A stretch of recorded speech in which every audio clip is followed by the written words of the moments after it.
Pada kesempatan ini kita akan bahas tentang keajaiban istighfar. Saudaraku seiman, banyak sekali ayat Al-Quran dan hadis Nabi SAW mengingatkan masalah ini. Dan juga kita akan dengarkan nanti perkataan para salafus salih tentang keajaiban istighfar dan dahsyatnya. Begitu juga insya Allah kita akan sebutkan apa yang didapatkan pada saat seseorang melazimkan istighfar itu. Mungkin sebagian orang terlintas di benaknya, istighfar kami semua sudah tahu. Tapi pertanyaannya, apakah anda sudah rutinkan? Nanti akan lebih jelas insya Allah dengan statement para ulama salaf tentang masalah ini.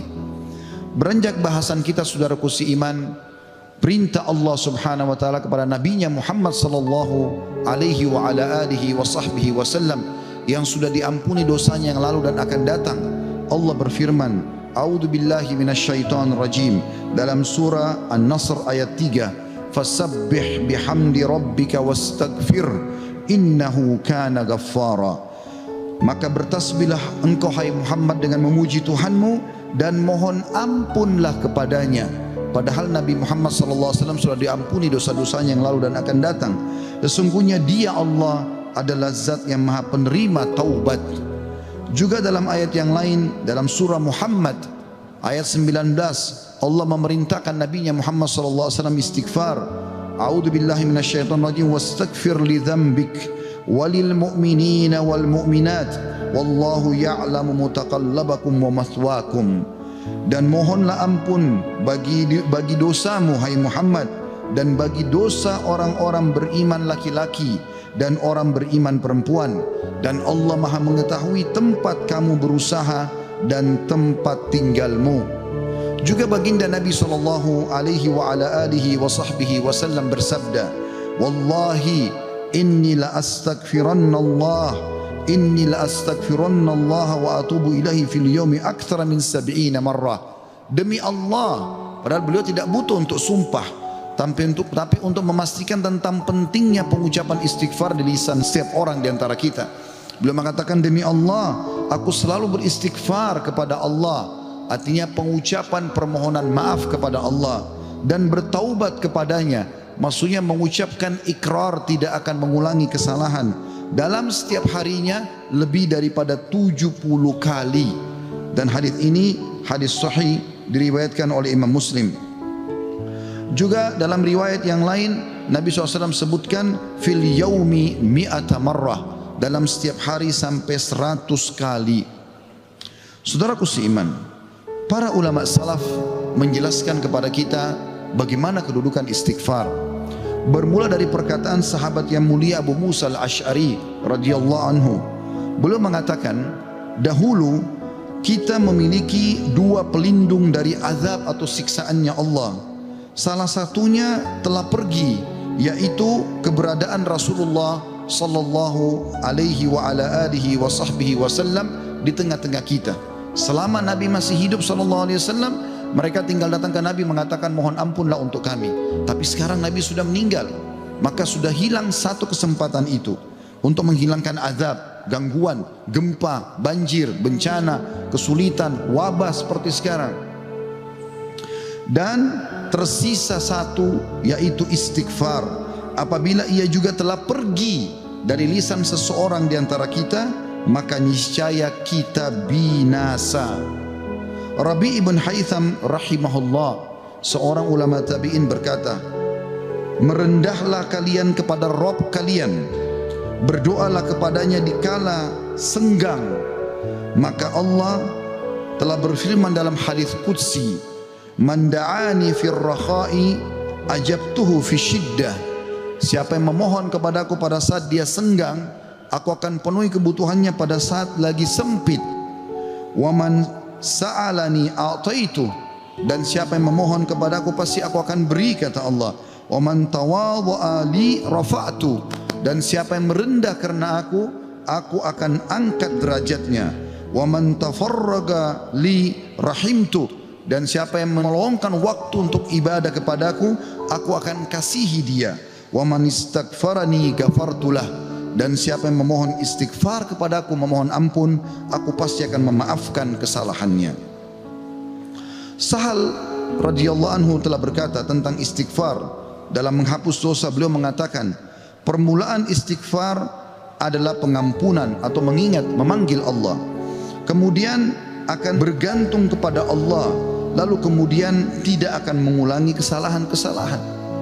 Ibnul Jauzi berkata rahimahullah, iblis berkata, aku membinasakan anak cucu Adam dengan dosa, dan mereka membinasakanku dengan istighfar dan ucapan la ilaha illallah.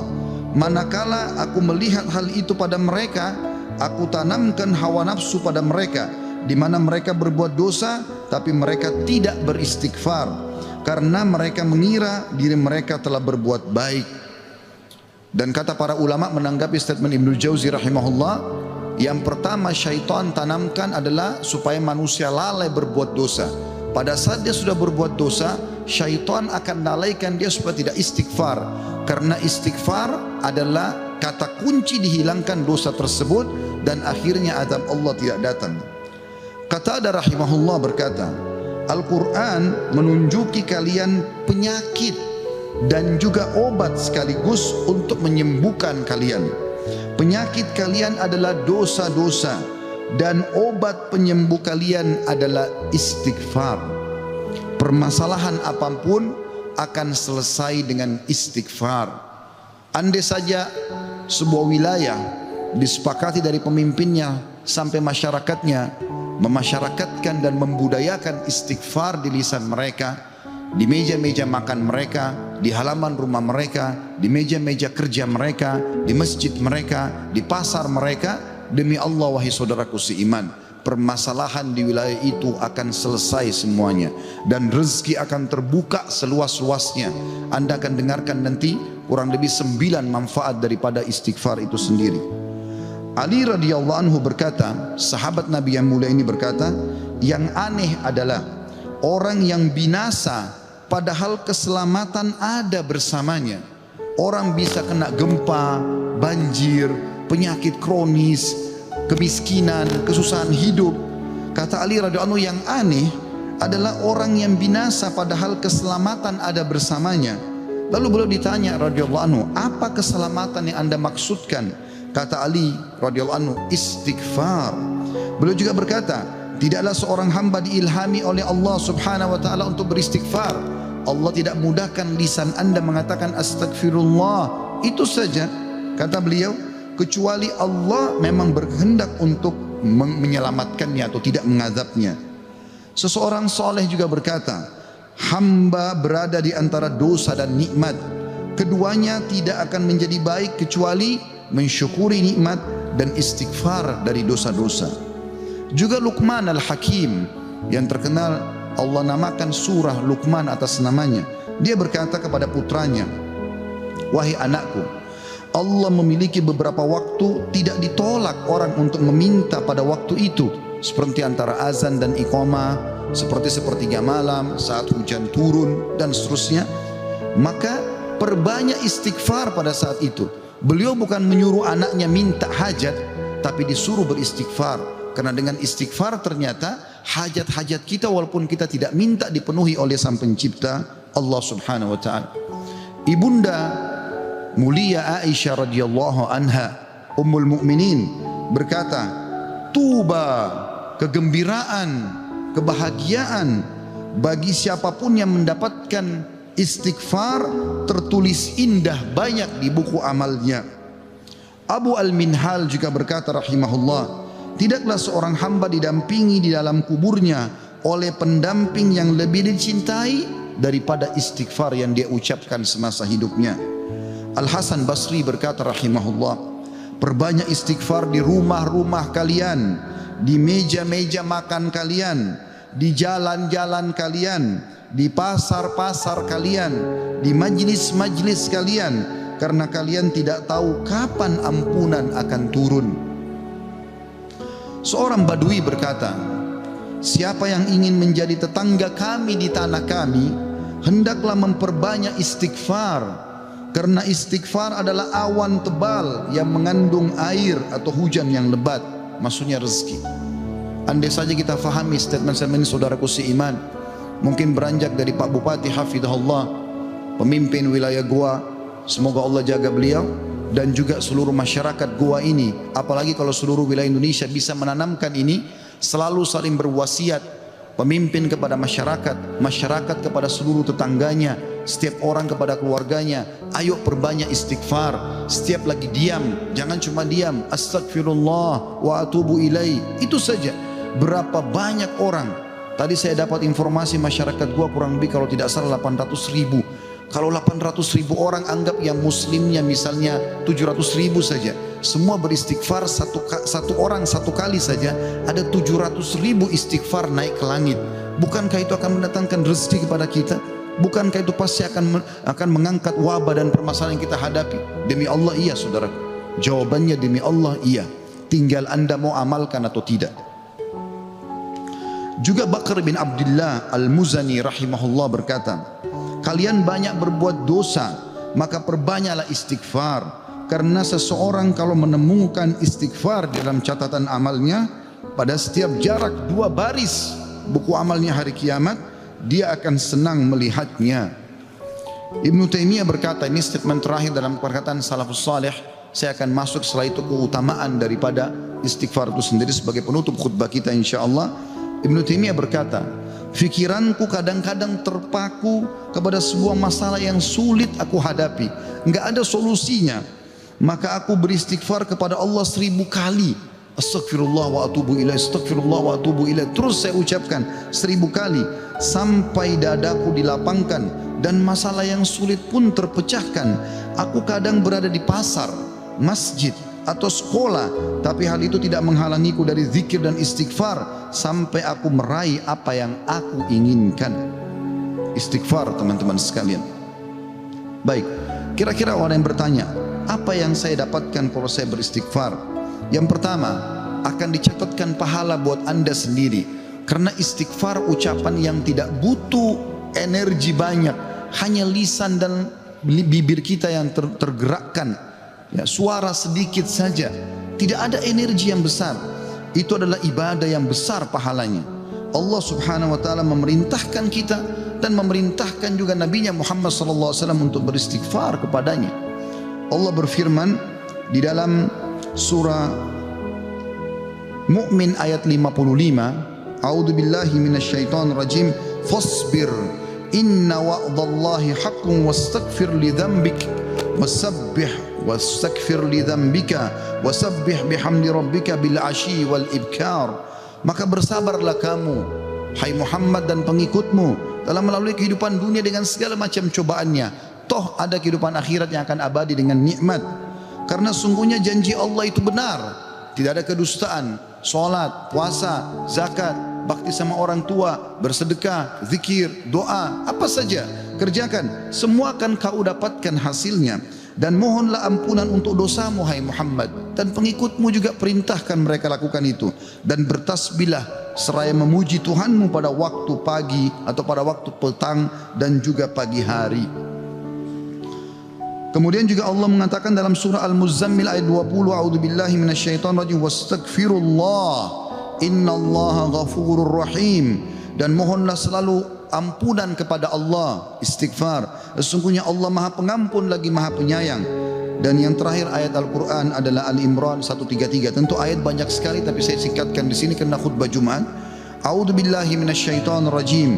Wasari'u ila magfiratin min rabbikum wa jannatin arduhas samawati wal ardu iddat lil muttaqin. Dan bersegeralah kamu kepada ampunan dari Tuhanmu dan kepada surga yang luasnya seluas langit dan bumi yang disediakan untuk orang-orang beriman. Yang kedua saudaraku seiman, istighfar sebab utama datangnya rezeki. Allah menyebutkan dalam Al-Quran, ya, apa yang diucapkan oleh lisan nabinya yang mulia Nuh alaihissalam dalam surah Nuh ayat 10 sampai ayat 12. A'udzu billahi minasyaitonir rajim. Faqultu astaghfiru rabbakum innahu kana ghaffara yursilis samaa 'alaikum midrara wa yumditkum bi amwalin wa banina wa yaj'al lakum jannatin wa yaj'al lakum anhara.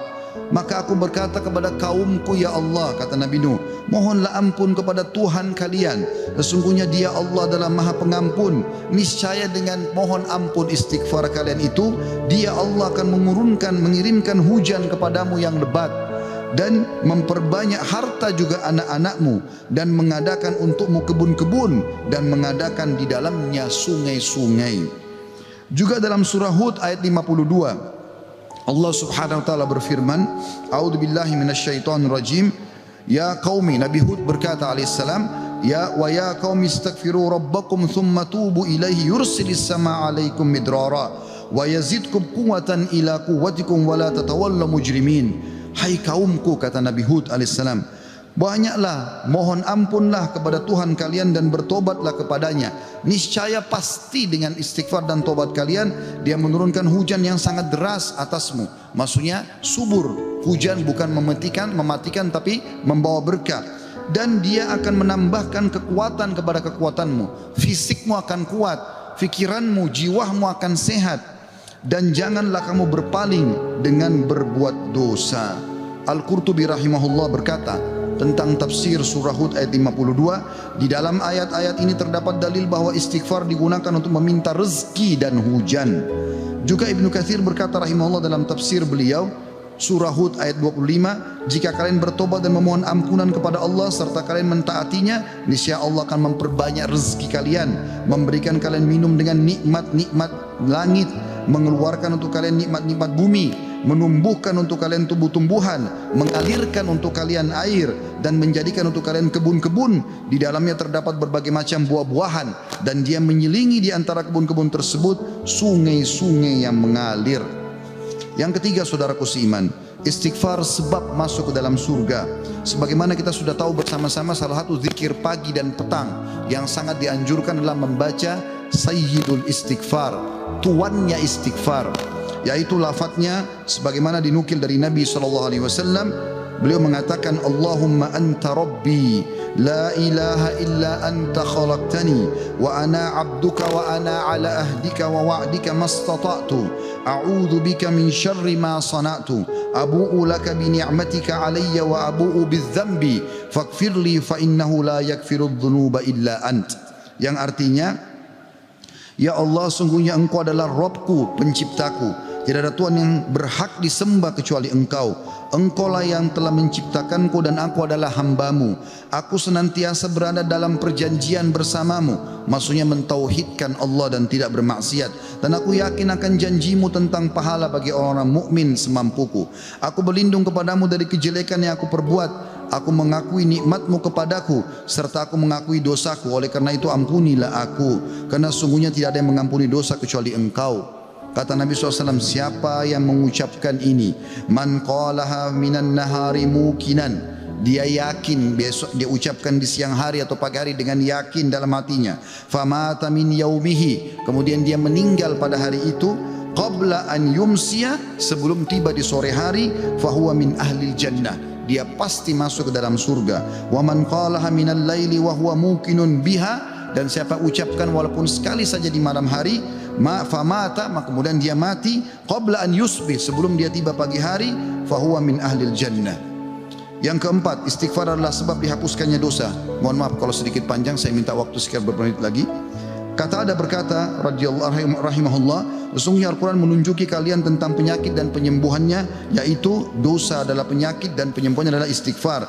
Allah berfirman, a'udzubillahi minasyaitonirrajim, dalam surah Al-Imran 135, walladzina idza fa'alu fahishatan aw zalamu anfusahum dzakarullaha fastaghfaru lidzunubihim wa man yaghfiru dzunuba illallah wa lam yusirru ala ma fa'alu hum ya'lamun. Dan juga orang-orang yang apabila mengerjakan perbuatan keji dan menganiaya diri mereka, kalau mereka buat dosa, maka mereka ingat kepada Allah lalu mereka memohon ampun terhadap dosa-dosa mereka, dan siapa lagi yang dapat mengampuni dosa selain Allah, dan mereka terus mereka tidak meneruskan perbuatan dosa itu sedang mereka mengetahuinya. Kemudian teman-teman sekalian, selanjutnya adalah yang kelima, istighfar mencegah hukuman dari Allah Subhanahu wa taala. Saya ambil satu saja. Al Hasan Basri rahimahullah berkata, wahai anak Adam, meninggalkan dosa lebih ringan bagimu daripada mencari taubat. dan ketahuilah bahwasanya pada saat kau meninggalkan perbuatan dosa atau kau beristighfar pada saat berbuat dosa, maka azab Allah tidak akan datang.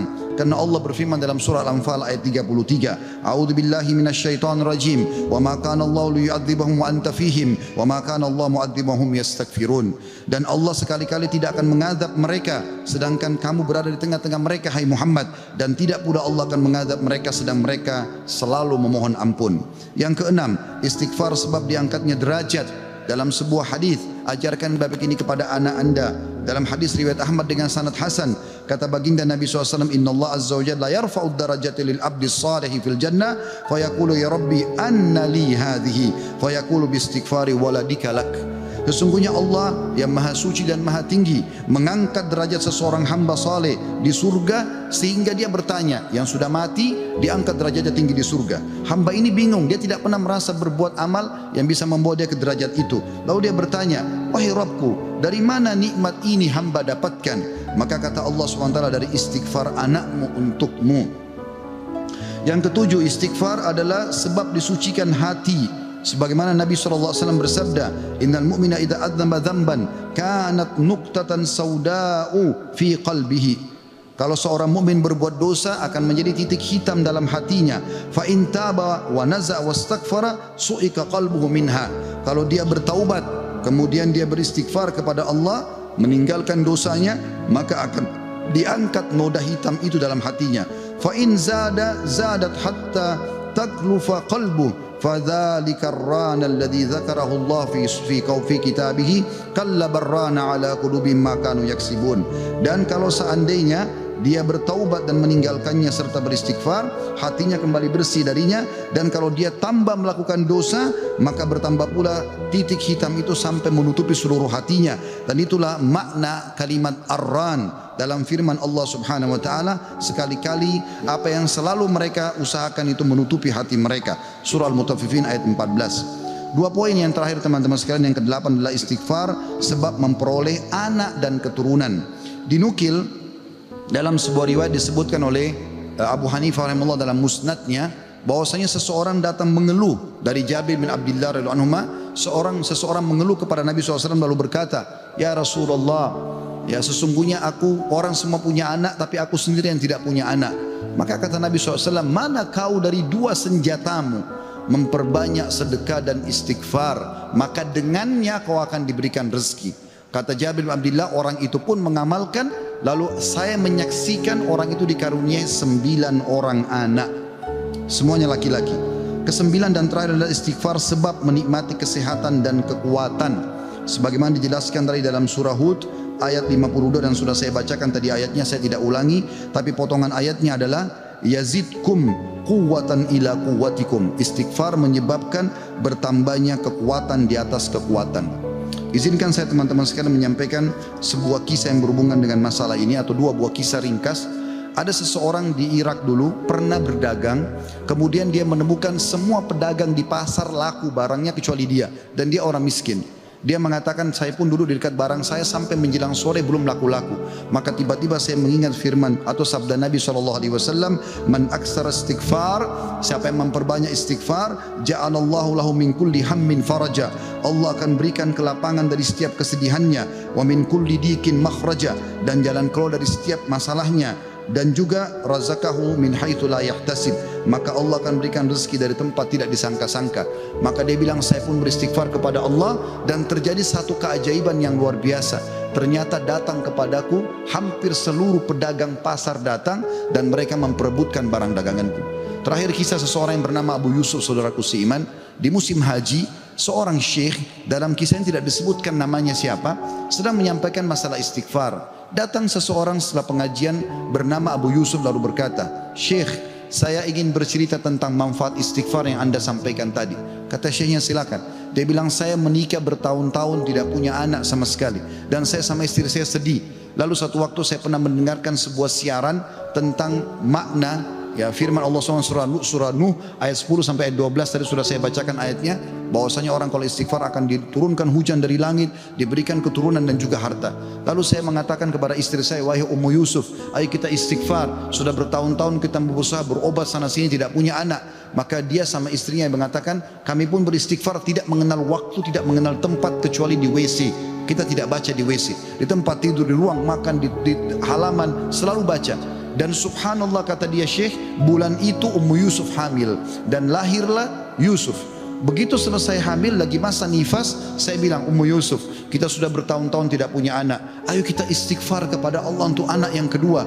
Kata dia, Anda tahu Syekh, selesai nifas Ummu Yusuf hamil dan kami dapat lagi anak kedua, dua-duanya laki-laki. Setelah anak kedua lahir di masa nifas, saya bilang lagi, wahai Ummu Yusuf, kita beristighfar kepada Allah untuk anak yang ketiga. Maka saya sama Ummu Yusuf beristighfar yang ketiga, dan ternyata selesai masa nifas hamil dan juga melahirkan di tahun ketiga anak laki-laki yang ketiga. Kata syekhnya, semoga Allah berkahi. Itu betul-betul firman Allah. Allah mengatakan Allah tidak akan pungkiri janjinya. Dia mengatakan belum selesai kisah saya Syekh. Setelah itu Ummu Yusuf berkata, wahai Abu Yusuf, kita berhenti dulu istighfar untuk mohon anak, istighfar untuk yang lainnya, tapi permohonan anak berhenti dulu sampai anak-anak besar. Kami sepakat 2-3 tahun kemudian saya mengatakan, Ummu Yusuf, sekarang saatnya kita minta agar Allah berikan kita anak perempuan yang cantik dan salihah. Maka kami pun beristighfar dan ternyata Ummu Yusuf hamil, dan sekarang saya di musim haji, wahai Syekh, sedang datang bersama Ummu Yusuf yang baru saja melahirkan bersama dengan bayinya, bayi perempuan. Aqulu qauli hadza, saya sudah mengucapkan perkataan saya ini, wa astaghfirullah li wa lakum, dan saya beristighfar kepada Allah, mengajak jamaah istighfar kepada Allah, fastaghfiruhu innahu huwal ghafurur rahim. Beristighfarlah sungguh Dia Maha Pengampun dan juga Maha Pengasih.